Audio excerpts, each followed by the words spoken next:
Cecilia. The president has said that this tax bill is going to cost him a fortune. It's actually not the case. How does he figure this is going to cost him a lot of money? Look, we expect that it likely will, certainly on the personal side, could cost the president a lot of money. Again, the president's focus hasn't necessarily been at all on himself, but it's been on those 4 principles that we laid out. Number one, and priority number one, being that it helps the American middle class. We know that this bill does that, and that's one of the biggest reasons that the president has supported it, been engaged, and will look forward to signing it hopefully in the coming days. But he feels the benefit from pass-through deductions, top rate tax reduction, estate tax exemption is doubled. He's going to make money on that. Look, again, this is a tax plan that we hope benefits all Americans. Primarily, and priority number one is middle-class Americans. That has been this administration's focus. We feel like that is certainly addressed and been prioritized in this legislation, and we're going to be very excited to sign it hopefully in the coming days. Matthew? Thanks a lot, Sarah. You ticked off a number of accomplishments that you see the president has made in his first year in office. Why are his approval ratings mired in the mid to upper 30s despite those accomplishments? I think oftentimes because while the president and this administration has been very focused on how we can better help the American people, I think oftentimes the media is focused on other things, certainly not talking about the growing economy, certainly not talking about the crushing of ISIS, not talking about the creation of jobs. If you look at the amount of time that is spent on negative coverage of this president, 90% of the coverage is negative about this president when, as you just said, I listed off a number of things that have been pretty historic in nature in this first year.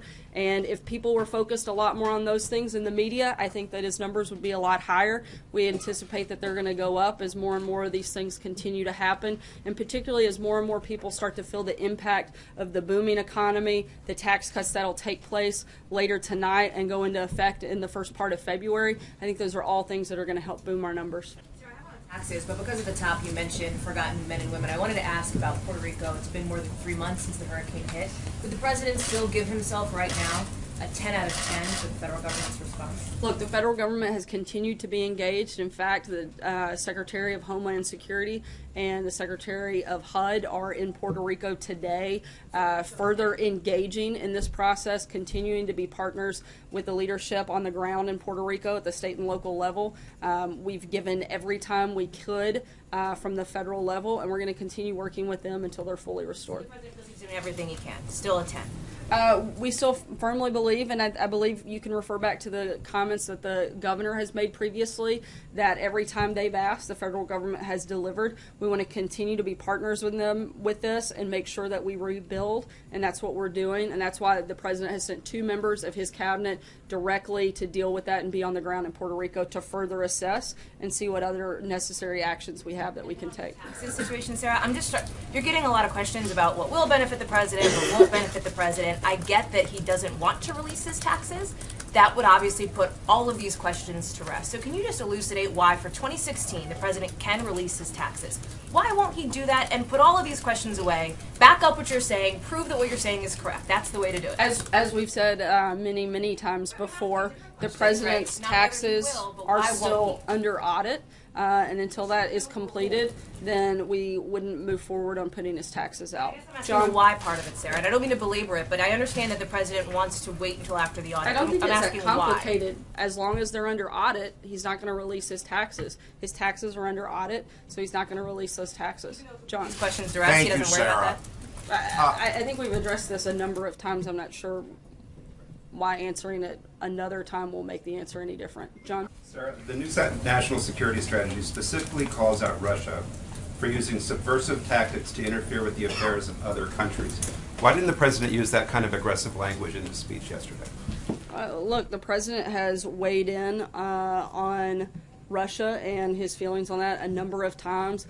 The policy and the strategy put forth in that very detailed paper was that of the president, and it reflects his views. And you know, he's didn't read every single page of it word for word. I'm sure you're all thankful for that, because we certainly could have. Maybe I should do that for the next briefing. But look, the president's been clear what his position is. We've been tough on Russia. We've put sanctions on Russia. We've imported energy and impacted them in a big way. The president has not been soft in this process. He chose to focus on different things in the speech, but those things were included in the national security strategy because they're important and they're part of the administration's viewpoint. Major? To follow up on a couple of questions, were you saying that this particular judicial nominee who's withdrawn after this viral video of his inept performance at the confirmation hearing didn't properly go through your preparation and vetting process? No, I didn't say that. I said that we have been focused on pushing forward good candidates. We've put forward over 60 nominees. We've had 3 individuals that have had to withdraw. That individual was one of them. And we are focused on making sure we fill that position with somebody that would... Based on your process, you thought he was prepared? We, again, are looking always for the best and brightest. And when we felt like that wasn't necessarily the right person for that position, he has withdrawn his nomination. We haven't continued to go forward. That is pretty standard in most administrations. In fact, every administration prior to us has had to withdraw nominees. We've had to withdraw 3 out of 60. Look, I think a lot of people are focused on just those 3 and not at the overwhelming number. The president has had his nominees confirmed at a historic pace on that effort, and many of them with bipartisan support, including the 12 members of the Circuit Court and the Supreme Court Justice. That's a serious question. You don't disagree with what she said about the personal benefits that will accrue to the president based on provisions in the tax cut bill? I said that we expect... They will benefit him personally. Look, I said that in some ways, particularly on the personal side, the president will likely take a big hit. But on the business side, he could benefit. But the biggest focus for this White House has been to make sure all Americans are better off today after this tax package passes than they were beforehand. We really focused on invigorating the middle class and making sure they got more of their hard-earned money, and we think that that'll happen in this package. No. Sarah, you said the focus is on the middle class. Why was one of the last provisions put in lowering the top bracket, and did the president support that, and why did he, if he did not support it, why did he not insist that that not be added at the end? Look, some of the back and forth, we respected the process. A lot of that took place in the House and Senate. We've been engaged in that process, but we laid out what our 4 priorities were. We wanted to make sure those happened. That was our focus in the process, and we felt like those priorities were met. Does that help the middle class to lower the rate for the bracket for the top individual earners? Some economists think that it does, and I'd be happy to refer you to some of them that it would give you a very deep dive and get into a very wonky conversation on it. A lot of people think that that does impact and can help the middle class, and be happy to set you up with those folks later. Peter? Sarah, what do you say to the millions of Americans who could and likely will end up paying more because the individual mandate is repealed in this tax plan?